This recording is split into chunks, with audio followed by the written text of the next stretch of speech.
Welcome to the Antisocial Podcast. This is episode 189 with broadcaster and podcaster extraordinaire Jesse Thorn. However, you know it, before we kick into this week's episode, if we haven't met before, how you doing? Nice to meet you. And my name is Andy Dowling, and in addition to hosting this podcast, I also play bass in the Australian metal band Lord. Oh, these intros are tough sometimes. So if you want to check out our music, you can go over to lord.net.au and give it a crack. We have a brand new album called Fallen Idols, which is due out very soon on the 1st of August. And anybody that's been listening to me crap on for the past 12 months plus, we are almost there. I've been hyping this album up for so long, and I'm really excited. Can't wait for you guys to hear it. Some of the songs are already out there, so the pre-orders are open now, so you can go over to lord.net.au/fi, and when you FI for Fallen Idols, by the way, and you can pre-order the album, and you'll get some of the tracks early. So people seem to be enjoying some of those songs. I think some of those songs include Fallen Idols, Kill or Be Killed, Immortal. And of course, United, Welcome Back, which was the first single off the album. You can check out the video clip on that website as well, lord.net.au/fi. And the pre-orders are going crazy. They're going really good. So thank you so much to everyone that's pre-ordering. We are on track to selling out the first pressing of the album before release date. So if you're sitting on it and you're umming and ahhing, secure a copy now, because once this first pressing sells out, we will press the album again, but it will not be with all of the additional bonus tracks. So there's an additional studio track called In Dreams. There are 2 covers on there, one being John Farnham's Break the Ice and Icehouse's Touch the Fire. So those bonus tracks and that format will not be re-released again. So make sure you grab an edition from this first pressing before release date, because we are also selling these CDs on tour, and they have been selling very well. We are going to sell out long before release date, I would hope. We're tracking that direction anyway. So check it all out. There are 3 pre-order options. Option 1 is just the CD on its own, which you can ask us to sign it. The second option is the CD and the t-shirt together, and the third option is a deluxe bundle pack, limited to 100 only. It has the CD, the t-shirt, 3 patches, which includes a back patch, and it has an additional bonus CD, which includes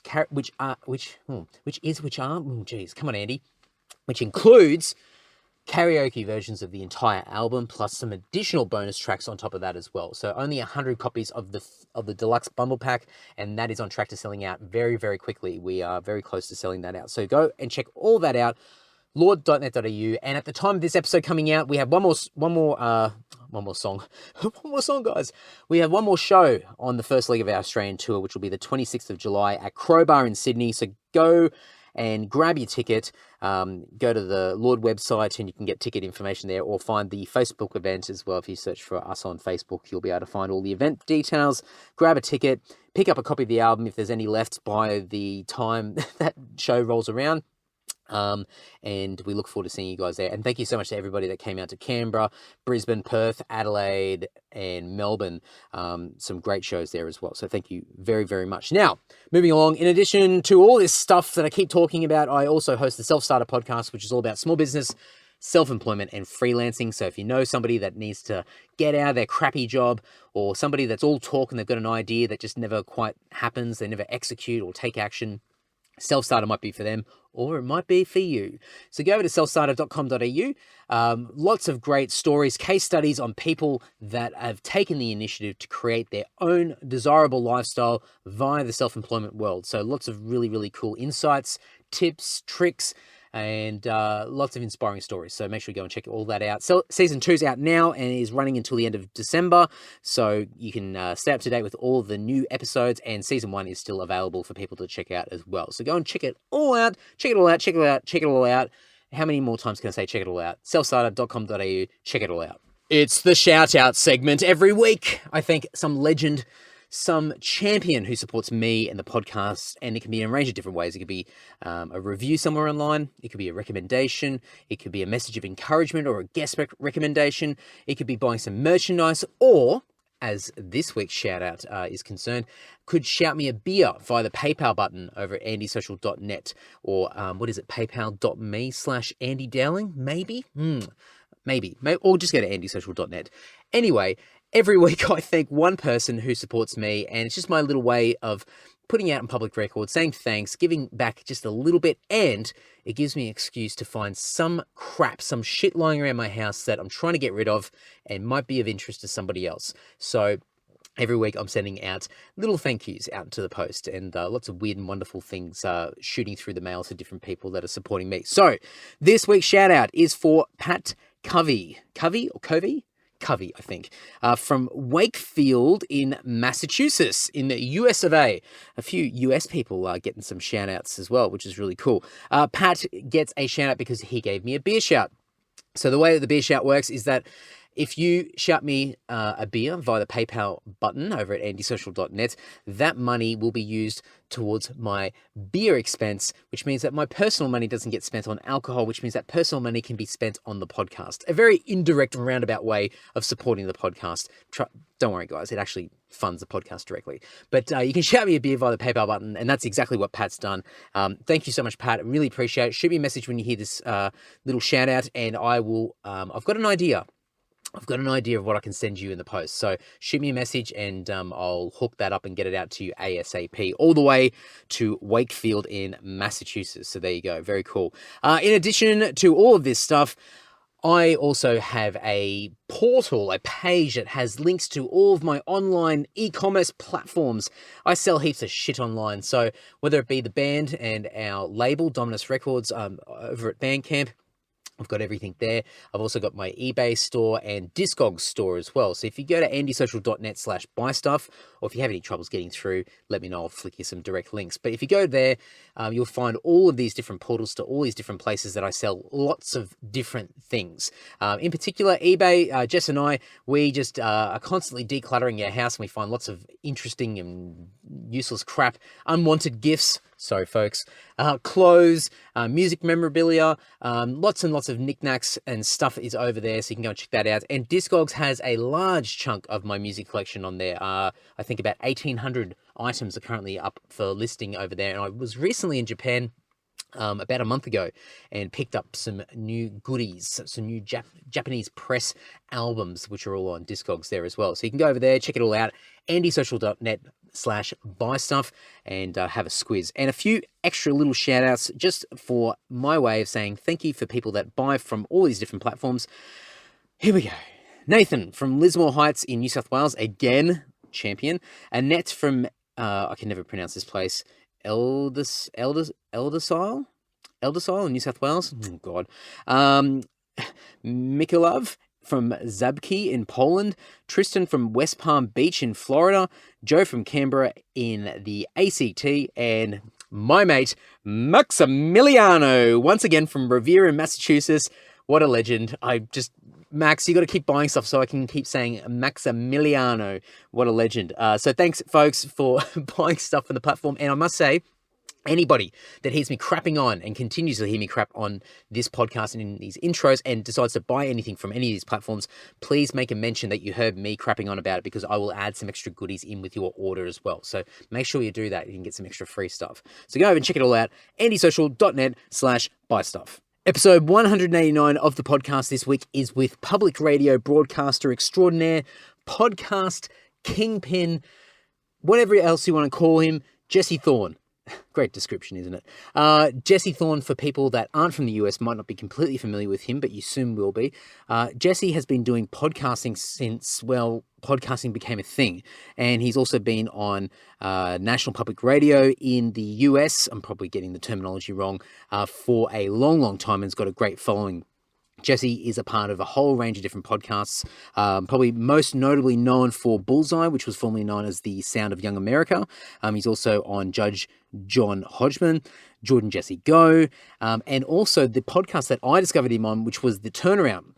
Now, Jesse is an expert when it comes to interviewing people, and he's just spoken to, well, probably thousands of people now over the years, and he contacted the best of the best when it came to interviewers. He, on this particular podcast series, The Turnaround, he had Larry King, Mark Maron, Jerry Springer, Louis Theroux, Terry Gross, and heaps more. Like, there's heaps. And I cannot recommend this enough. Even if you're not interested in the art of interviewing, hearing these stories from the best of the best is just incredible. And for me, being, I guess, a little bit of a podcaster myself, I found it incredibly fascinating to learn how all these people take their own unique approach when it comes to talking with the weird and wonderful and everything in between. It's really, really cool and very inspiring, and it inspired me to reach out to Jesse. And Jesse said yes. And to give you an idea of Jesse's influence, and Jesse sort of downplays it in this chat, Jesse's influence when it comes to podcasting, he helped set up Mark Maron's podcast and went over to his house and got it all up and running. And obviously Mark Maron has one of the biggest podcasts in the world these days. So Jesse has a bit of influence. He knows a lot of great people. He's spoken to a lot of great people over the years. And I have now had the great honor to be able to interview him on my podcast and get to have a chat. So lots of details. You can check out Jesse's podcast network that he's created called Maximum Fun by going to MaximumFun.org. All the podcasts that he's associated with are over there. And there's a whole bunch of other stuff I'm going to have in the show notes over at andysocial.net. An incredibly cool guy. Jesse set himself up in his studio over in LA.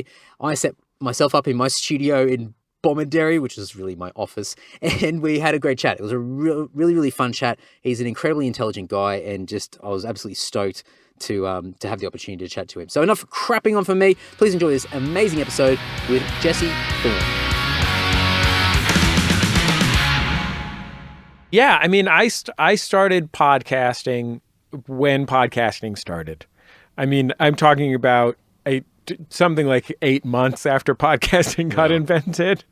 And it wasn't because I'm, a futurist who's always on top of the latest trends. It was really because I had a family friend who was the kind of guy who subscribed to Wired magazine when it first started.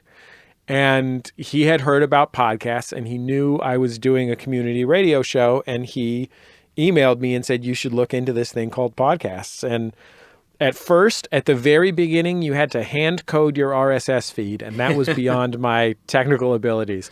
But the place where I found my calling was somebody wrote a script where you could put this script into a folder on your FTP, and then if you dropped an MP3 file into that folder, the script would automatically generate an RSS feed and add that MP3 file to the RSS feed. And it's as easy as that. Yeah, that's where I was at. This was 2004, end of 2004, beginning of 2005. And I had just basically been doing my college radio show at that point for something like 5 years, including a year or two after I graduated from college in 2003. And I thought if I could get a few people to listen to the show on the internet this way, by using podcasting to supplement my real audio archive, that it was probably worth the extra couple of hours of work. And, podcasting has grown very steadily from there. I mean, there has been a few bubbles that have grown and deflated slightly, but mostly the growth of the industry and the medium has been pretty steady over time. And so years ago now, I mean, I don't even know. How long ago did Maron start his show? 10 years ago? It had to be 10. He was a guy that I knew vaguely, basically because he'd been a guest on my show. And, I'd gone to see his comedy shows and introduced myself, but we weren't like good buddies or anything. And he moved to Los Angeles from New York, and he had started WTF with his producer, Brendan, in a studio at Air America Radio in New York, where he had been a morning host for quite some time. And he actually had a series of shows, all of which had been canceled. And for a long time, he and Brendan would just use their employee pass to get in at night when no one was using the studio and record WTF. That was maybe the first 6 or 9 months of WTF. But Mark left Queens, where he lived, and moved back to Los Angeles. And he needed to set up his equipment. And he basically emailed me and said, hey, dude, don't you know about podcasting? Can you show me how to use my mics? Because Brendan, his producer, still lived and now still lives in New York. And I was like, yeah, sure. And he still lives pretty nearby me. And at the time lived even closer in Highland Park in Northeast Los Angeles. And I just went over to his place and, it showed him that he should use Shure SM7s and how to hit record on GarageBand. I mean, it was really like, Mark is a master of personal narrative, and this moment in time has become a big deal for him. He's been very kind to thank me many times publicly for it. But it was really like 90 minutes. You know what I mean? Like, I was just glad to help him out because I was a big fan, you know? He had once done an interview with me and my then co-host Jordan, where Jordan and I were still in college, and it was the pledge drive for our college radio station. And we were doing a show from the base of the UC Santa Cruz campus, our college, with this like little transmitter box that they had at the radio station that like someone had bought in like 1974 and only like 3 people knew how to use. But we were doing this show right at the entrance to the college in only our underpants. And we would just do anything for attention, basically. Yeah. I mean, that's the story of my career, right? But Mark was one of the guests. He was by phone. He didn't have to look at us while he talked to us.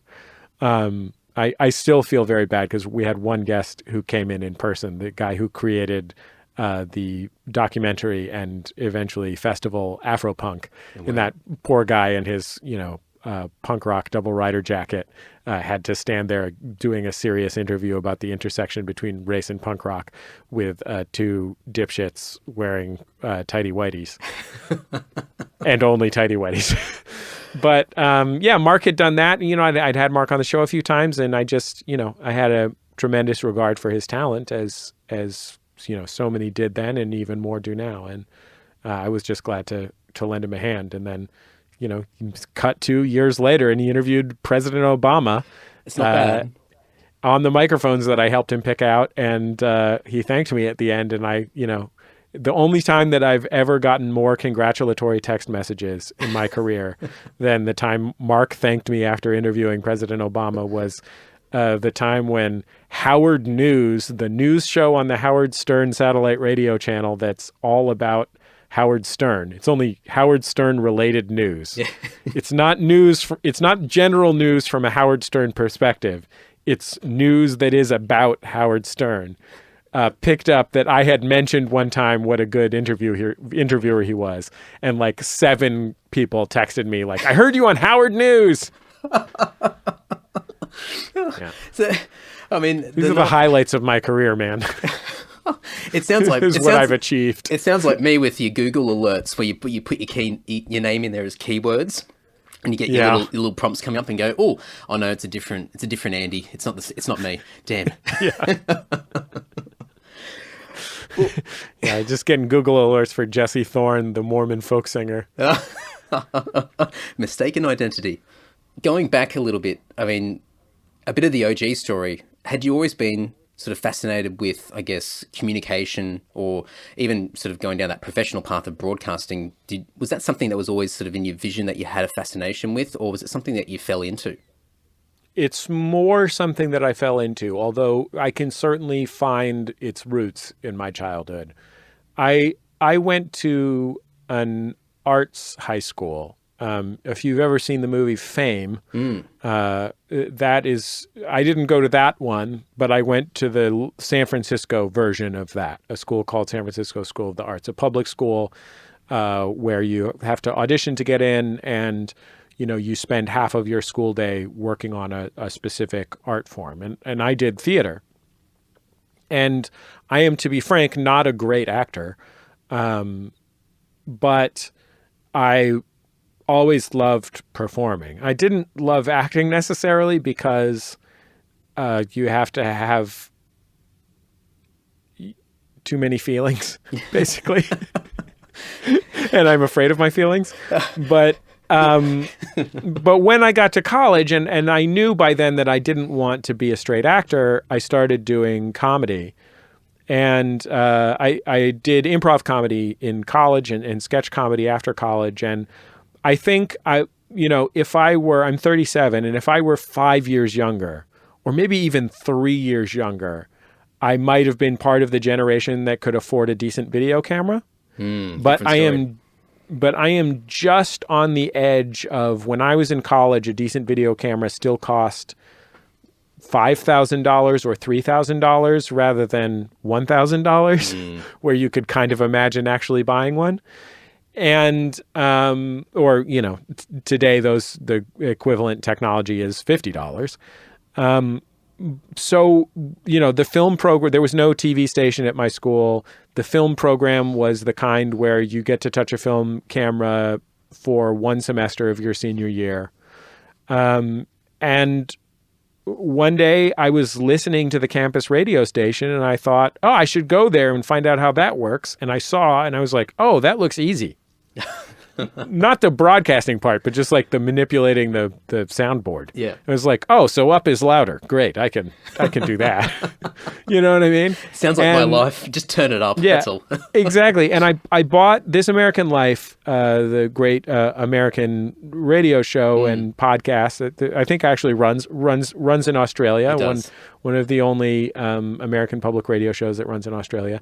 They made a comic book many years ago about how they make This American Life. And I bought the comic book for $5. And I literally brought my mom's cassette recorder from the 70s to school with me. It was a portable cassette recorder, but only in the 1970 cents, which is to say it was the size of a turntable, but it had a shoulder strap and a compartment for 75 D batteries. Yep. And I started interviewing people and recording stuff and playing with it on my computer because I was very lucky that I was in that first generation. While I just missed affordable filmmaking, I just made it into on your desktop computer audio editing. There was a $20 program called Cool Edit that I bought. Yeah. That is now Adobe Audition and now costs $500.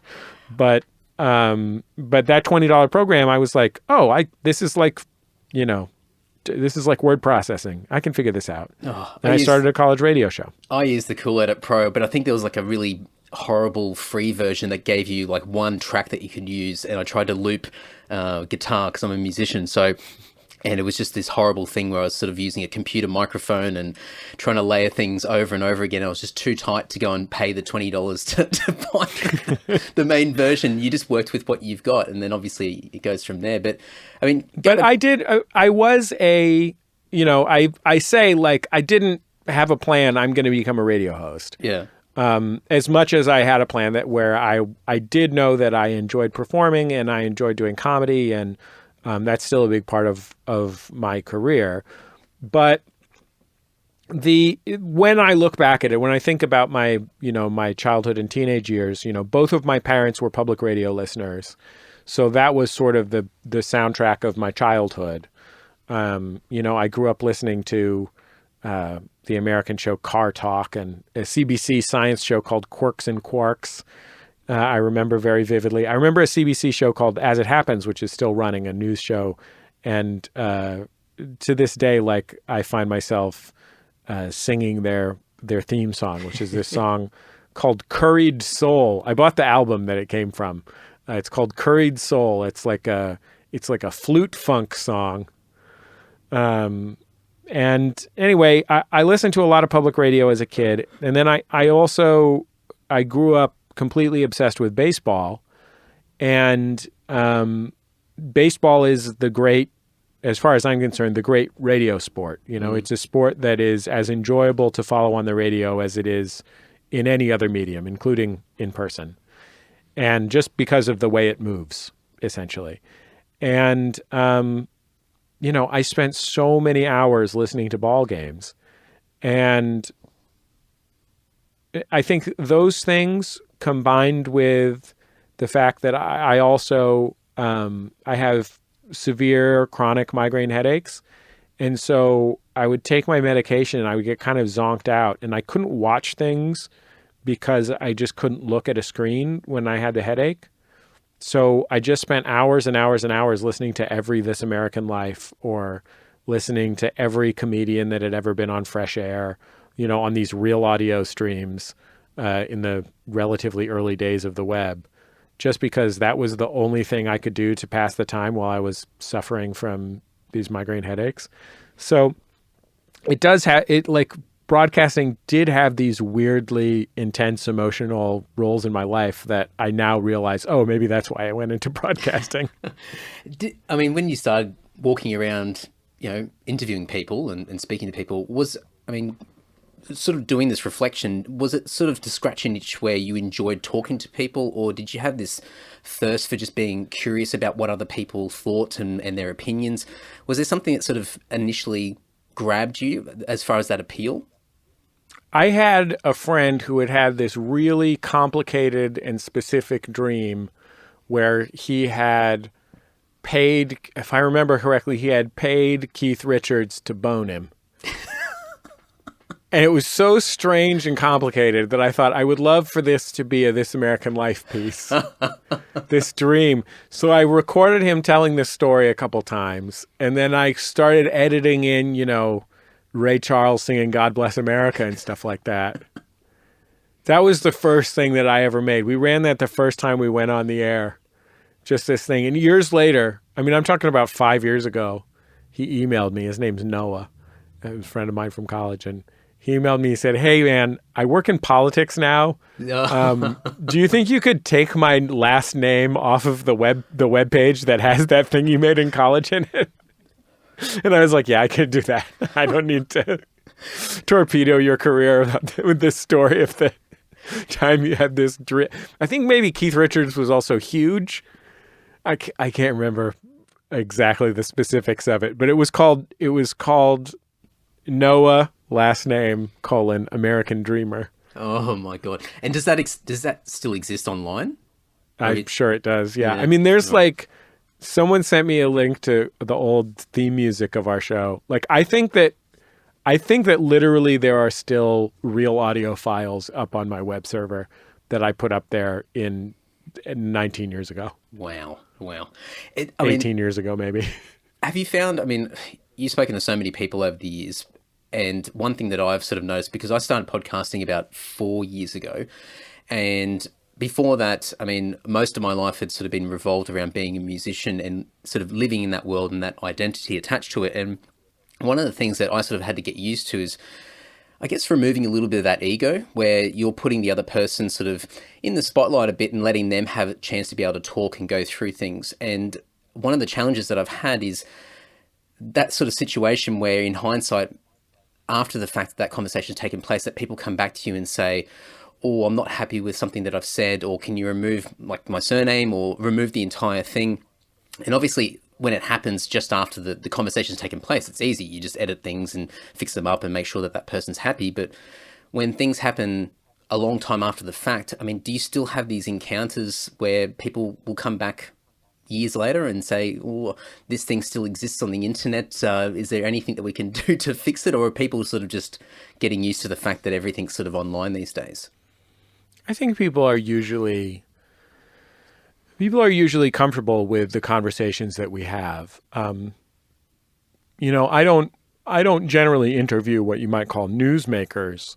The kind of people who you might feel are responsible for answering my questions.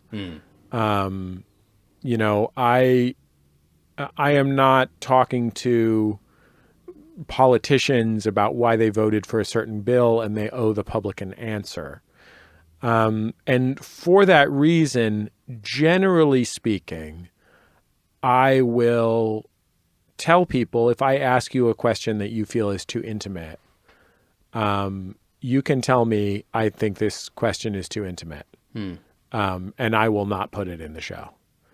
That said, once it's on tape, it's on tape, and we do not allow, we don't agree to preconditions for interviews, and we don't allow the guest to have editorial voice in the, once something is on tape, even if their publicist is very insistent about it.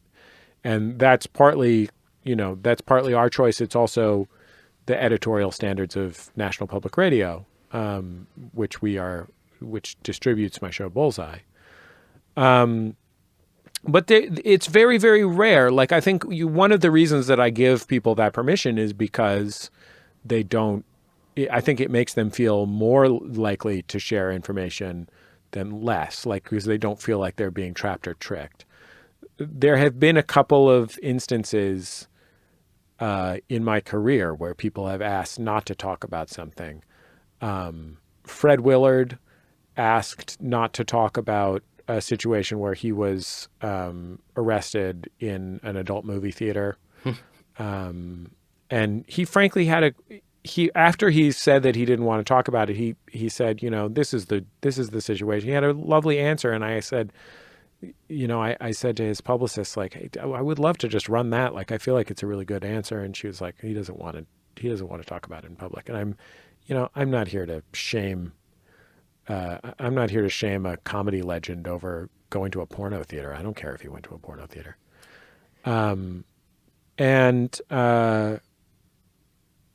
We had a very challenging situation with the writer and actor Pamela Adlon, who we had on the show shortly, not that long after Louis C.K. left her show as an executive producer.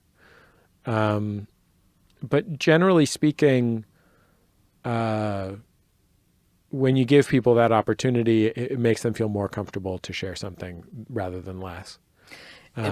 It must be a big help just to set the expectations. And that's probably something that I've learnt along the way, where I'll give somebody an opportunity at the start just to have the awareness that as we're talking, if there is something that, we go off on a tangent that's somewhere that you're not comfortable with, then let me know in the moment so I can make a note, because, this isn't live, and there's plenty of time for me to clip something out if need be. But obviously for me, I'm independent. I don't have that sort of overarching sort of affiliation with public radio or anything like that. So I still, every once in a while, once in a blue moon, especially if it's somebody that's not used to talking about what they do and they haven't been used to being put on, I guess, on record as far as a recording of them telling their story. Sometimes I get people that come back and they're a little bit wary, and I think it's more of a case of not that they're saying anything that's unsettling, but I think it's more of their discomfort of on the verge of being put out there in the public domain for people to hear them. And I think it's more of a self-conscious sort of problem that they might have. The closest that I've ever come to a situation like the one that you described, frankly, is with myself. So I do a comedy show called Jordan Jesse Go that I've been doing with my former college radio partner / improv partner / sketch comedy partner, a comedy writer named Jordan Morris. And we've been doing that show for now something like 12 or 13 years. And there were times in the early years of that show that we used language that I wouldn't use anymore because it would be insulting to certain groups of people. And we didn't, like, I don't want to overstate what we did. Like, I don't think we said anything that was like hateful or even, reflected a lack of allyship, other than using some language that we wouldn't use now. And like, I regret having done that then. And there have been times when I thought, like, man, maybe I should go back and like try and find the times that we used one of those objectionable words and take them out or take down those episodes or whatever. And it's so impractical to try and do that. And also I think that in general, people understand that like community standards have changed in that time. And also that we have grown as people, and that even in those episodes where we used language that we wouldn't use now, that we were, decent people doing our best. And that we have like acknowledged that we wouldn't do that now and apologized. That I've just kind of let it ride, because it feels like there's all of the options have downsides. Yeah. In terms of changing that. But like, that's the closest, frankly. Like, we've very rarely even had a guest on the show, on any of our shows, who has been rude to us or like had a conversation that was more ugly than it was pretty, so to speak. Well, I think that's one of the great things about what podcasting has become now is that, and it's about to change again with a lot of these big corporations buying up networks and it could be going in a different direction in the years to come. But it's been fantastic. Do you know any corporations, by the way? And if you do, could you give them my number? Not personally, no, but I'm always on the hunt, so who knows? Well, if I come Houses across are expensive in Los Angeles, and just I'll do whatever I can to help you. okay. Yeah. But the great thing about podcasting, as you would have experienced over the years, is that it's been easier than ever for people to be able to express themselves and share ideas and opinions and thoughts and have a voice. And it's been amazing. But it also, there's this element of like the Wild West where, in some cases anything goes. And I won't go down the rabbit hole of this, but you sort of touched on it where we sort of reflect back and we look at things that have been said in the past, and people are sort of looking for things to, put people in the spotlight in a bad way for actions or behavior or words that are being used in the past. And I sort of think about even myself, and I'm very conscious about the way that I speak to people and the way that I sort of put my opinions out there, because it is kind of timeless in a way. It does stay out there, and it's out there for people to discover in the years to come, and you don't know what's going to change. But at the same time, I don't want to overthink that as well, because then you start to not be genuine in what you're doing at that point in time. So it's a real sort of interesting sort of medium that allows so many people to talk freely. But I think culturally around us all at the moment, there's a lot of things that are changing as well that sort of make people sort of a little bit maybe too hyper conscious of what's going on, what's being said. For me, I have tried to be, and it's really hard, and I'm not perfect at it, and I don't want to suggest that I am a perfect exemplar of any of these things, but these are goals that I hold. And I think I've done a pretty good job consistently over time of holding them, at least as goals, if not as achieved ends. But like, I just try and like be decent, make it clear that I'm not there to make anybody's life worse. And when people correct me, and we're very lucky that we have a very engaged, not just on my shows, but our entire listener community of our network, Maximum Fun, are very engaged and very caring. And when we get corrected, we tend to be corrected in a very kind way. And it's really hard to be corrected when you've put yourself out there and you're realizing, oh man, I got that wrong. I made somebody feel bad, and a lot of us who are hosts at Maximum Fun, and then I know this is true of a lot of people, but I think it's particularly true of Max Fun talent. Like, we're all like taker-carer-overs, we're people who want to be responsible for everybody in our audiences of thousands and tens of thousands and hundreds of thousands.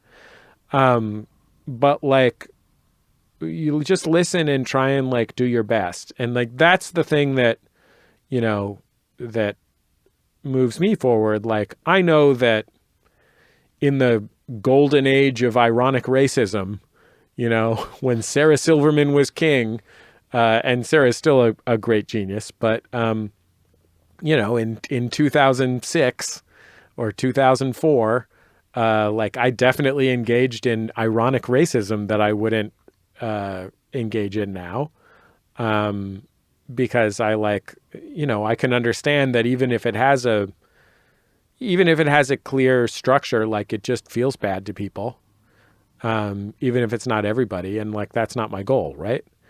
But the times that I did that, I think that's a reasonable person who listened would say like, oh, like, he didn't get it, like, he was wrong, but this isn't malice. And, they might say, I'd prefer not to listen to this, but I don't think they would, I don't think I would get dragged for it. Because in part because I have taken responsibility for it and moved forward and gotten better. And, I do think that like getting better is what's consequential, and that's how I can sleep at night, is feel like I'm doing my best, and I listen when I get corrected, and try and do better. I think that intention behind it is a big thing that sometimes gets forgotten or lost in the noise of when something is highlighted by somebody else. And I think, and I agree, even for myself, I might look back at, oh geez, like yesterday or last week or 6 years ago or whatever it might be, and cringe at something that I've said, and realize that, the intention wasn't, it wasn't malice, but at the same time being able to sort of be self-aware enough to be able to say, okay, well, we evolve and we progress and we move in a direction where we always try to get better than what we were the day before. And as long as we're doing that, then, as you said, it'll help you sleep at night. Otherwise, I think you can go a bit crazy. Yeah, I mean, like the thing that you're kind of holding two ideas in your head at once. One of them is, am I doing my best, right? Like, are my intentions good? The other is listening to the experiences of others who have different positions in the culture and different experiences and different ways of seeing the world from the one you have, and not assuming that your perspective should be the one that matters. Like, I learn every day about I gain empathy every day for the experiences and challenges that other people go through. And like,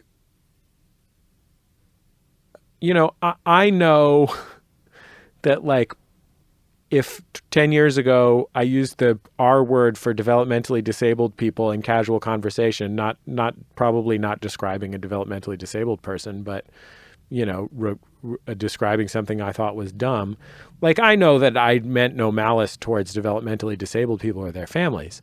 But if I hear from those people when someone does that, whether or not they mean to make somebody feel bad, it makes me feel bad. Well, certainly I can take responsibility for not trying to make people feel bad if I know that. You know what I mean? Like, I'm like, oh, like, I don't want to, there's no reason for me to do that. Like, there's no payoff for me to like use that word that makes people feel bad. Like, if they tell me it makes them feel bad, like, I should believe them. There's no reason for them to try and trick me. You know what I mean? And so it's two things. It's both a function of, especially if you're a person in a relative position of cultural power, like, like me, a white, straight, cis male business owner.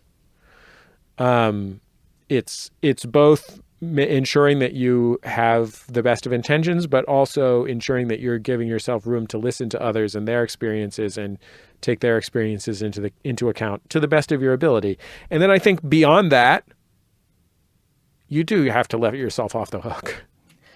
You just like, if you're doing both those things, like, we all know what our own capacity is. And if you know that you're doing those things, then good for you. Like, then great, move forward. One thing I've always seen, or I've always said to other people when I talk about podcasting in my own experiences, it's just communicating in general, but podcasting adds an extra bit of, I guess, amplification to the whole thing, that I always use the term character building.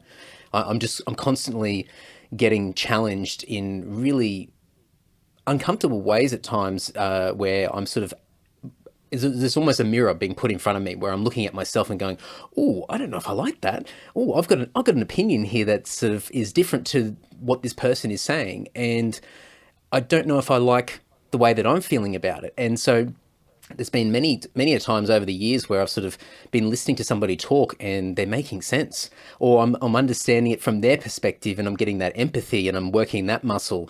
And I go, oh, geez, I'm not liking the way that I have been thinking leading up to this moment. So there's been a lot of character building sort of moments along the way, and even just hearing you sort of describe, I guess, the thought process behind it. No doubt you've probably gone through a number of moments along the way where you probably would describe it similar as far as character building moments. I mean, one of the distinctive things about living, at least in the United States, and being a member of all these privileged groups, being a cis person, being a white person, and there's other privileged groups to which I do not belong, such as people with any generational wealth at all, or, people who could afford to pay for college or whatever. But generally speaking, there's a bunch of social categories that I belong to that are hegemonic in the United States. So they're powerful in the United States, and many of them are things that you could read immediately. I think at least as an adult man, I read as all those things, and I present as all those things in addition to being all of those things. And one of the things about being in those dominant categories is that, when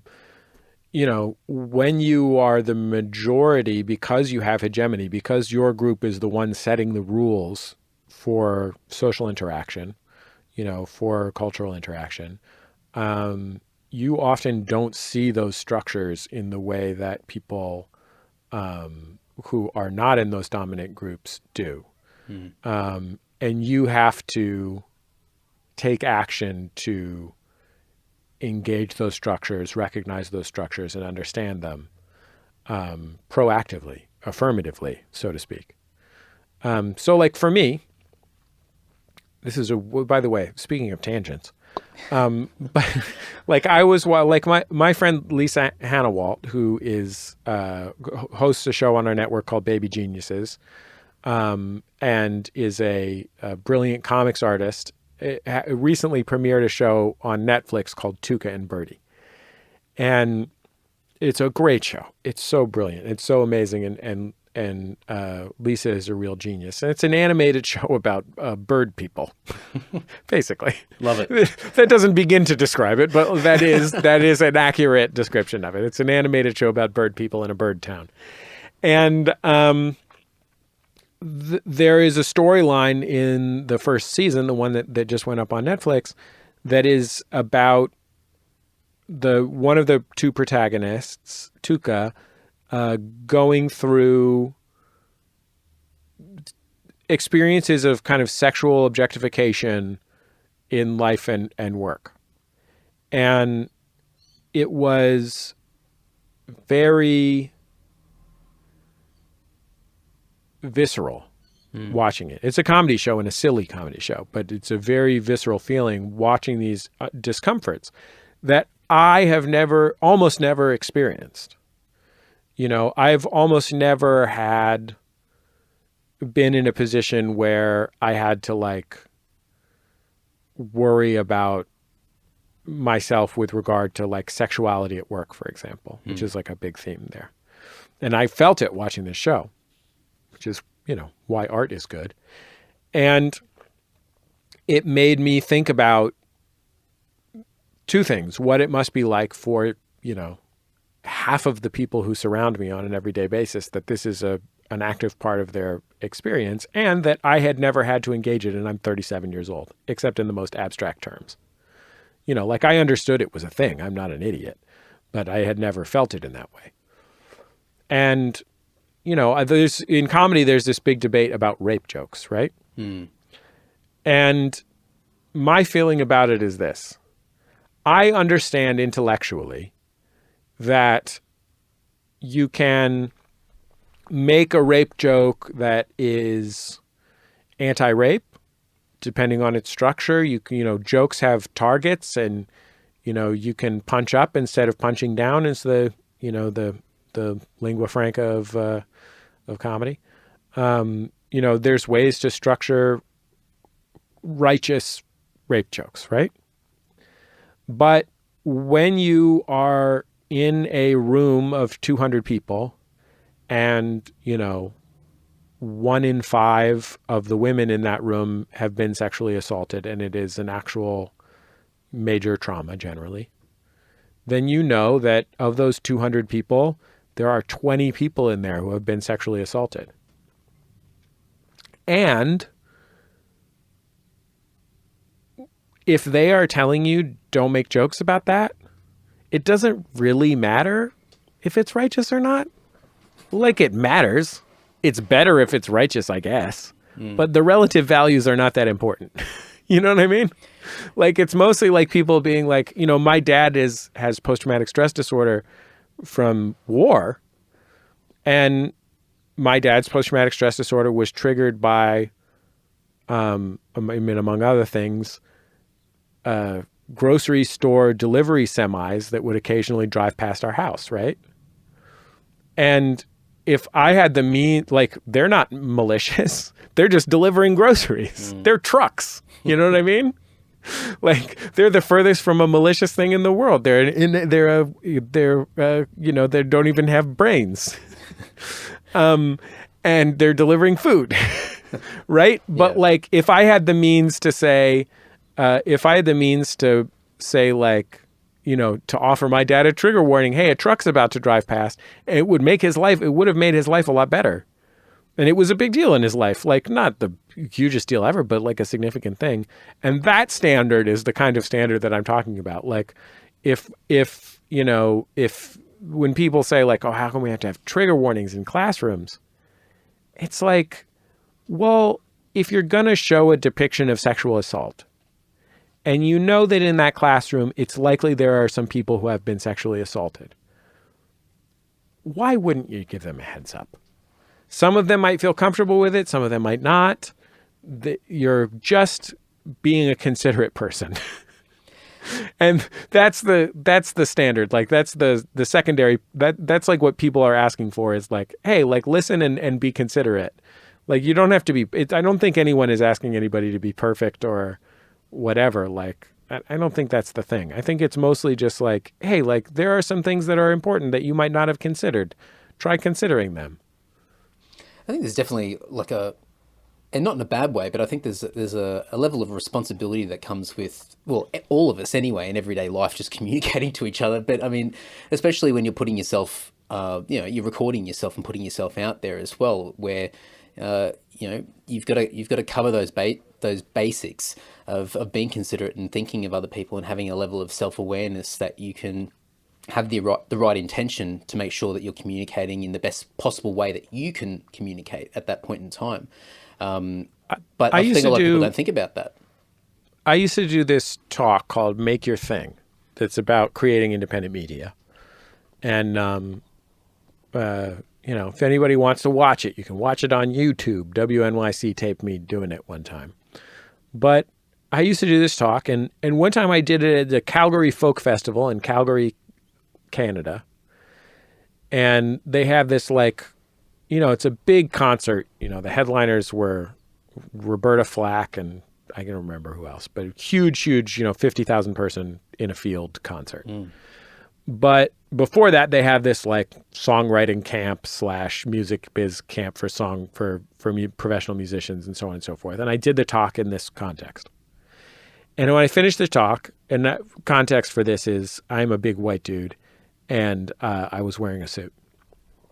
And at the end of this talk, this woman raises her hand and says, well, that's great for you. And like people who, whatever, have the means to support themselves while they don't make any money, because they have a trust fund or whatever. But what about for people like me? She was a woman of color. And my initial reaction was, hey, fuck you, lady. I didn't have any means to support myself. My parents didn't give me $1. Like, I had to just work, $12 an hour jobs for 10 years, half time, and live on nothing. And the reason that I knew how to do that was because I was poor when I was growing up. You know what I mean? Like, I was like, come on, be like, don't come at me with that bullshit. But I explained that luckily in a nicer way in that situation. But what I realized was I was like, hey, look, man, like, this is me talking to myself. And my wife helped me with this as well because she was there. When I did it in the future, I front-loaded the talk with A, some biographical information about me that explained some of that context, but B, other stuff that like included people who didn't have that experience or didn't have some of the privileges that I had. And just acknowledging that does make a really big difference. And it's hard to remember to do because when you have privileges, they tend to be invisible to you largely.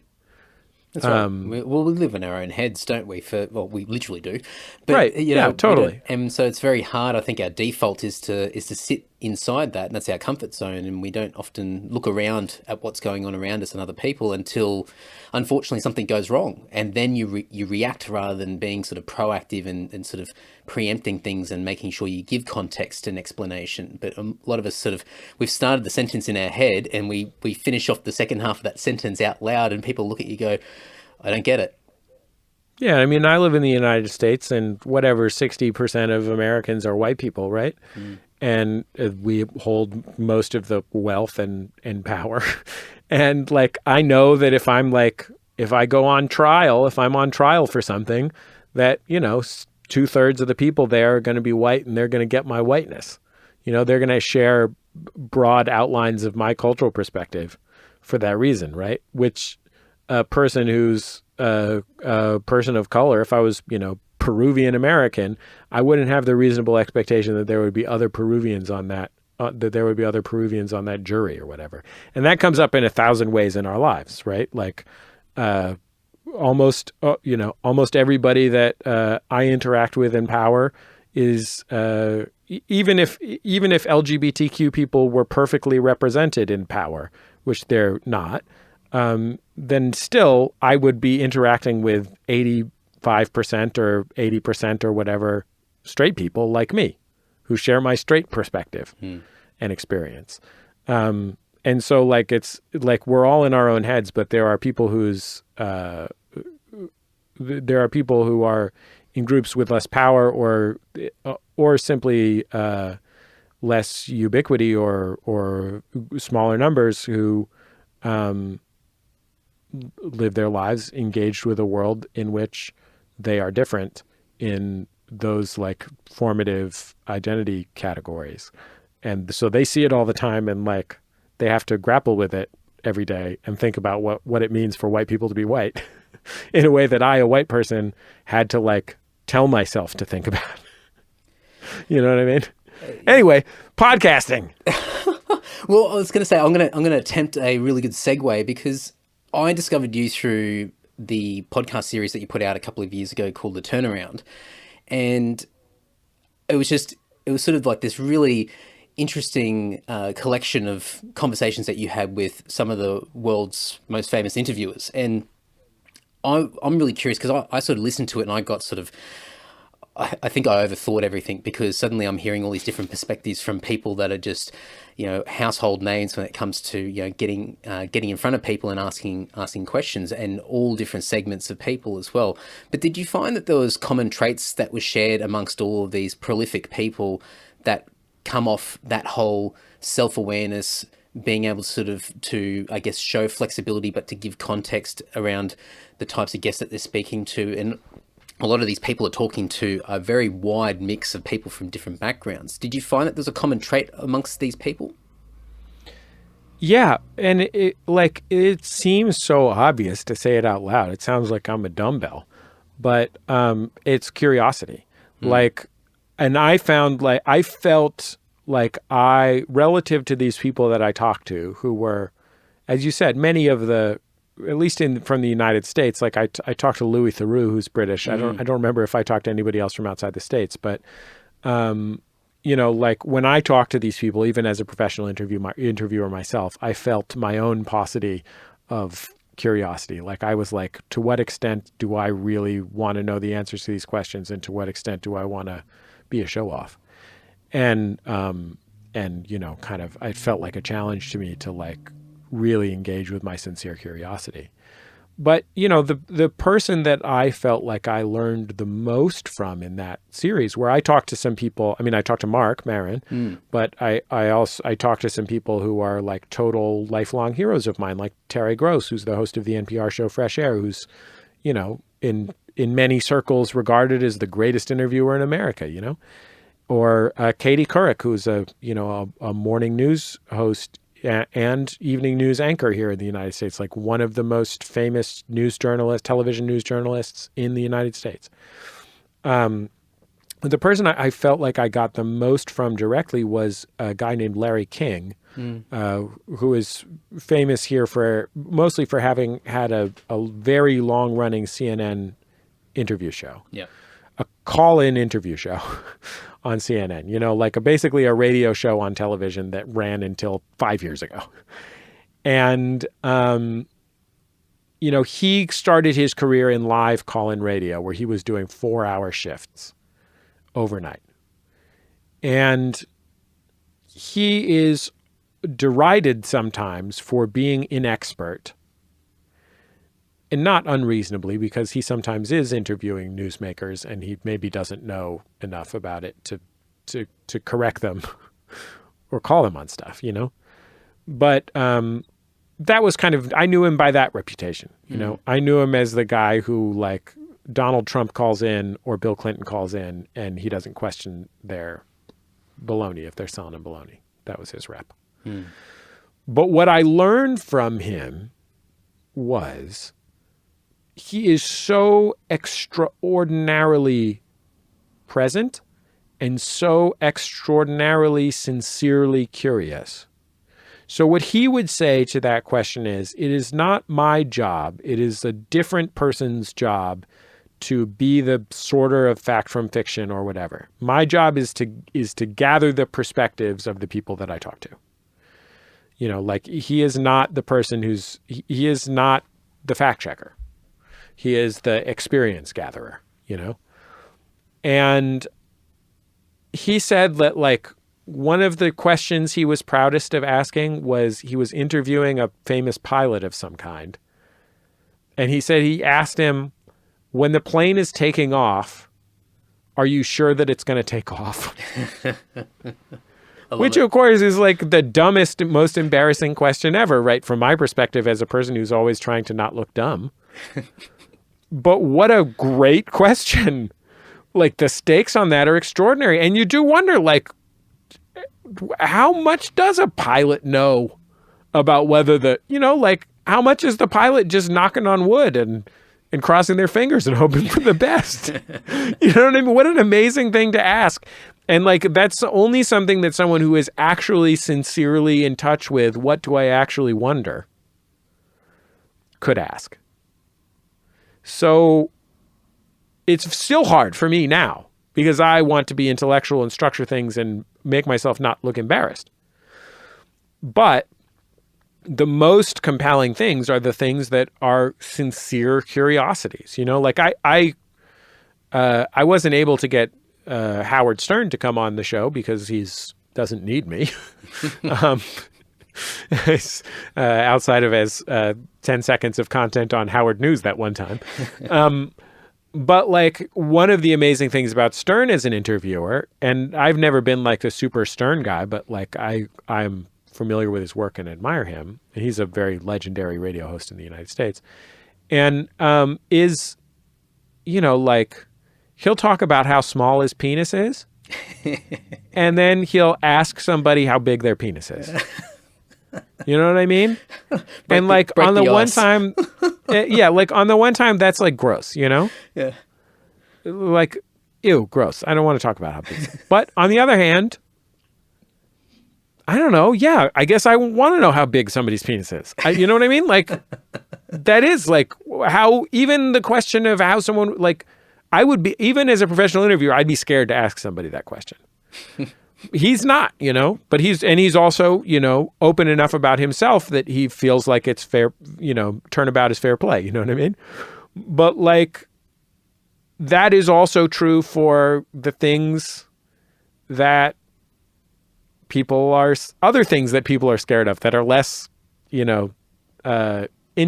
That are, I should say no less intimate, but less sexual or less physical or scatological. None of those areas are areas that Howard Stern is worried about getting into.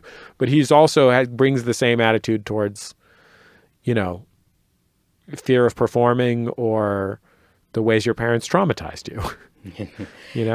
It's something that I've certainly I've certainly been able to relate to that because I was really self-conscious when I started doing the podcast, where I want to talk to all these interesting people, but I don't want to be seen as somebody that doesn't know what they're talking about. And so my coping mechanism was always at the start of a conversation is that I'm going to ask you a bunch of dumb questions, so bear with me.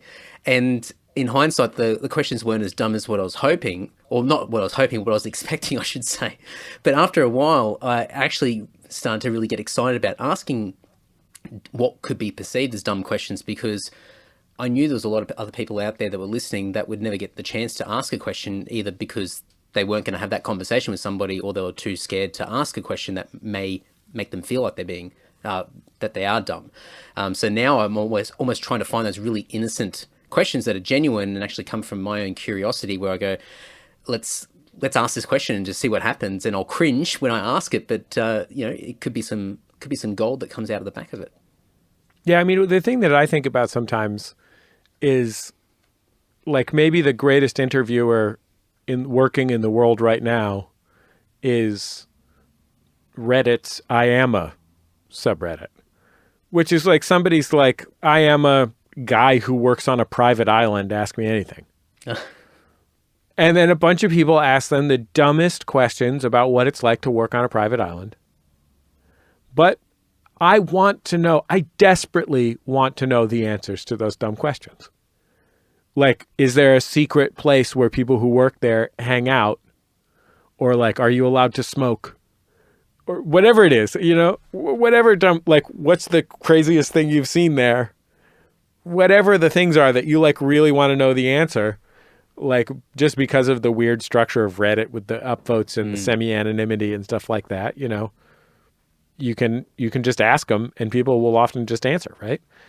And I aspire to that, beginner's mind in my interviewing, even though I'm definitely the type of guy who wants to control everything, wants to prevent myself from being embarrassed, and wants to intellectualize everything.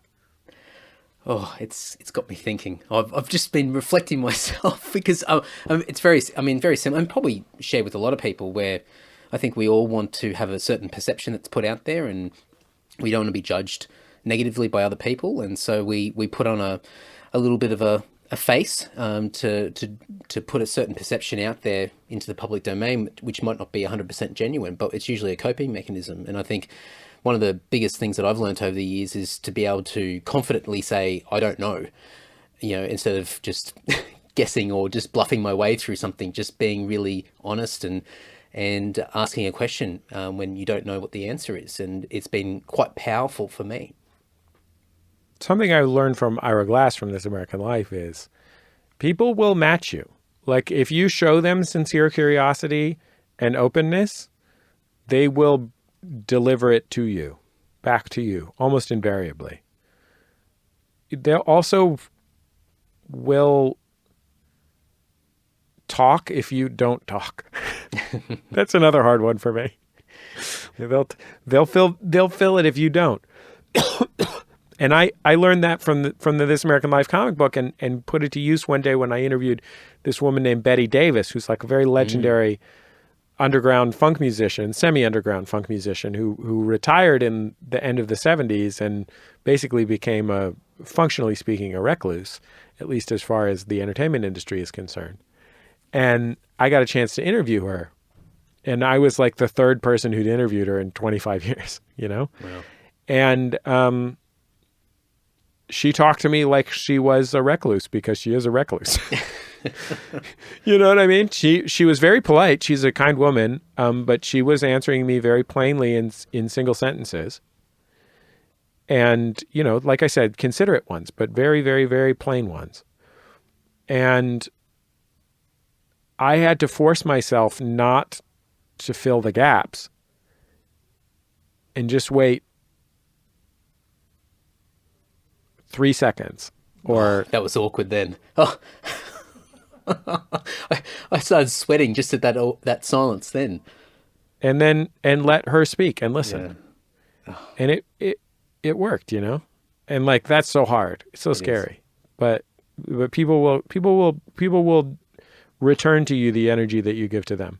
So if you're sincere and you actually care and you are humble and and ask questions that you don't know the answers to, people will be there to help you, because that's in our biology.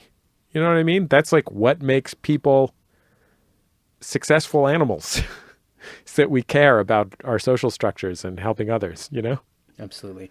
I've learned a hell of a lot from yourself over the past year or so, just following what you do and what you've been involved with over the years. And as I said before, I discovered the turnaround, and that sort of brought me into your world as far as all the things that you're involved with. I just went down this rabbit hole and went, geez, like you do a lot, like it, and it's really eye-opening to see what the potential is in this type of world. And I think in Australia, podcasting is something that has been around for a few years, but it's still very much so in its infancy stage. And I talk to people in the United States, and they still believe it's in its infancy stage as well, even though it's been around for the last couple of decades, more or less. It's just really exciting to talk to people and to listen to people sort of go through their own journeys and be able to discover so much about the world around us, but ourselves as well in the process. And as I said, I've learned a hell of a lot from you, and it's really exciting to be able to talk to you and just get a little bit more insights, and just to see how you tick, and the things that you're thinking about or considering when you're immersed in this world. Well, I want to give a special shout out to Australia specifically for being a weird comedy country where my friends Maria Bamford and Greg Barrett are famous comedians, and also Arj Barker, a guy that I, as a teenager or like a 20-year-old in San Francisco, thought was the funniest guy ever, has never become famous in the United States, but somehow became famous in Australia on merit. The dude is hilarious. He is. But shout out to Australia for making Greg, Maria, and Arj funny, successful. Our collective pleasure. Jesse, I'm keeping an eye on the time, but thank you so much, and I really appreciate it. As I said before, you do a hell of a lot, and just for you to be able to sacrifice a bit of your time to talk to me and listen to me waffle on a bit and talk about the things that you talk about on a daily basis, it means a lot to me. And what's the best way for people to have a little bit more of a sticky beak into your world and follow along? A little bit more of a what now? A little bit more of a sticky beak. I still don't know if those are words you're saying. The first one is sticky. That's a word. I just think this is everyday language that I'm using. Well, it is for us, I guess, but not for people on the other side of the pond. Just want to have a peek into your world, I guess, is another way of, Apologies, Jesse. I'll translate next time for you. No problem. Well, I'll give the audience three choices for ways to pursue. Obviously, I own the podcast network Maximum Fun, and we got a page in Apple Podcasts. You can look at our shows. But the three versions of Jesse Thorn that they could follow up on if they so choose. If you want to hear me interview important figures from culture and the arts, such as Maria Bamford, and I'm trying to think if I've ever interviewed any Australians. What's the name of the Summer Heights High dude? Oh, Chris Lilly. Chris Lilly, yeah. He was on the show. It was a long time ago, but he was on the show. But recently, I recently had a Kiwi on the show, a New Zealander, Tom Scott from Avondale Bowling Club, who's a brilliant rapper and musician, and Taika Waititi, who I believe is now the king of New Zealand. I believe he's been made the king. May as well. He's been on the show a few times. Jermaine Clement, he's been on the show. So apparently way more New Zealanders than Australians. So we got to get on that. But Dame Edna's been on the show. Wow, that was a long time ago, though. Far out. Yeah, that was a really long time ago. But anyway, if you want to hear me interview figures from culture and the arts, my NPR show is called Bullseye. It is like in-depth conversations with everyone from musicians to movie stars to writers. people whose work that I think is particularly wonderful. I would recommend. Maybe 9 months ago, a year ago, we had Randy Newman on the show, and that was pretty spectacular. So Randy Newman, that's a good one. Listen to that Randy Newman one. And then I do a show with a guy called John Hodgman, who's a regular on The Daily Show, or was a regular on The Daily Show, and is a moderately famous comedian here in the United States, where he is the judge and I'm the bailiff, and we hear people's real life disputes in our courtroom. And John is wise and hilarious, and I am dumb and don't muck things up that much because I'm basically the announcer. That show's called Judge John Hodgman. And then if you just want to hear me talk about nonsense with a lot of swearing, I do a comedy show that has no premise. It's been running for 12 years, that has weirdly won awards, called Jordan Jesse Go, that is the silliest, lightest, most meaningless thing, but very, very good-hearted and a lot of extraordinarily vulgar elements. Just a lot of talk about alternative sexual acts, but in a really sweet, positive way. That will warm your heart. If your heart has never been warmed by talk of erotic hypnosis. Oh, wow. Okay. I'm in. It is very weird to have a job where your producer emails you and he says, that erotic hypnotist from Portland might be a good guest on our Portland show. Do you want me to email her? And you like look at her website and she's like, I'll hypnotize you into giving me all your money. Like that's her brand promise. Well, yeah, sure. It'd be fun. Bet she's nice. Anyway, yeah, that show's called Jordan Jesse Go. Oh, I haven't listened to that one yet, but you sold me. Well, prepare to be surprised. When I signed up with NPR, I had to have a very serious heart-to-heart with the NPR guy where I was like, okay, so I know you've listened to Bullseye where I have these thoughtful, in-depth conversations with major figures from the arts. Have you listened to my dick joke show? Because that kind of comes with the package. It's got to balance out No somehow. pun intended. Yeah. Jesse, thank you so much. I really appreciate it. Thank you for having me. I'm very grateful for your time.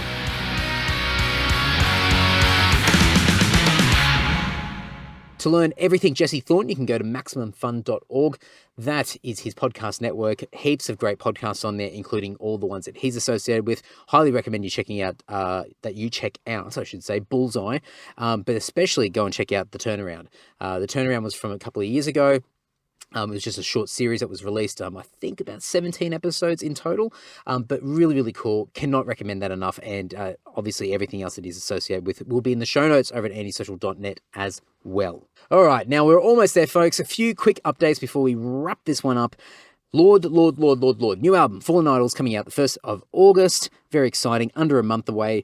Please, if you are on the fence about pre-ordering the album, please pre-order it. The pre-orders are going amazing. I don't know how many times I can say pre-order, but go and pre-order it. It is on track to selling out before release date for the first pressing, that is, and I'm incredibly stoked with the response so far. It's been absolutely incredible. So if you've been on the fence and you want to pick up the album, please pre-order it in advance. People have been also picking it up at the shows. We offered the album in advance up to, 6 weeks in advance before release date. People could grab the CD from the shows, and people have been taking advantage of that, which is really cool, and been getting some amazing feedback about the album already. So really, really awesome support that people have been giving.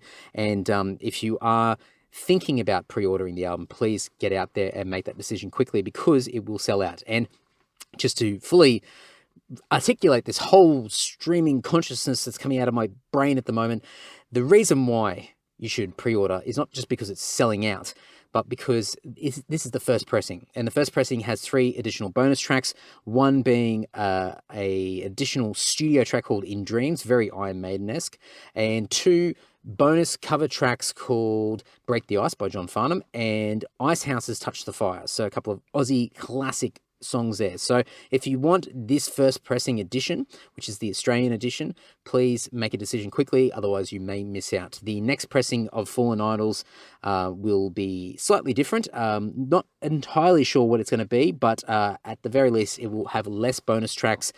If anything, it might not have any bonus tracks at all. It might just have the 10 standalone tracks and that's it. So we'll play it by ear, but definitely get amongst it and grab one of those copies before it goes, because between now and the end of the month, those last remaining copies are going to disappear. Speaking of which, if you are coming to the last show of the first leg of the Australian tour, which is the 26th of July in Sydney at Crowbar, please make sure that you grab one of those final copies. We'll have a few of the remaining copies there available before release date, and some merchandise as well. So make sure you go and check all that out. Buy tickets in advance, support Crowbar, support the Forge Heavy Metal Nightclub, which is the night that we'll be headlining. And I don't know what else to say as far as supporting stuff. Just do it. Yeah, why not?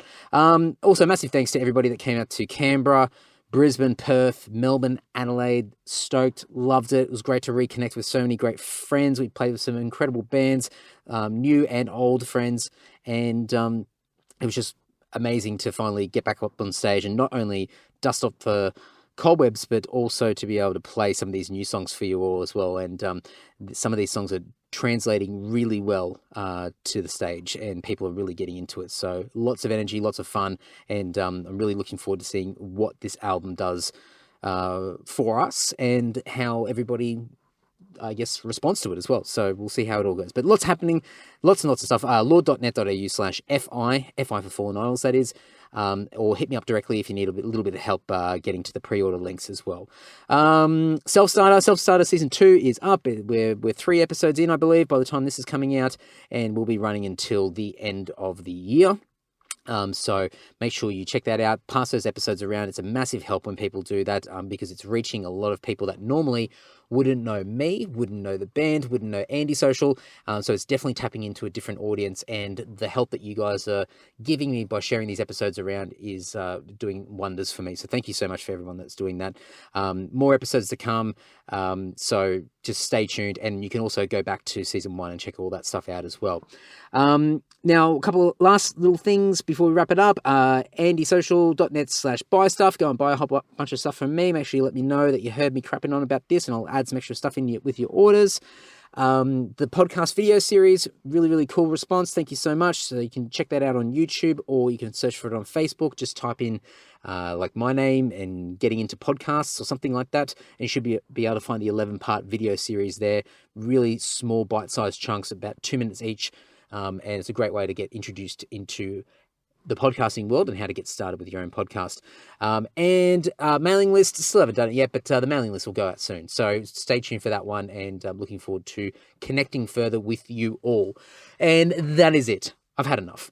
Enough crapping on for me. Thank you so much. More episodes coming soon. We're getting closer to release date. I need to do some things around that in conjunction with this podcast, and maybe something else podcast related.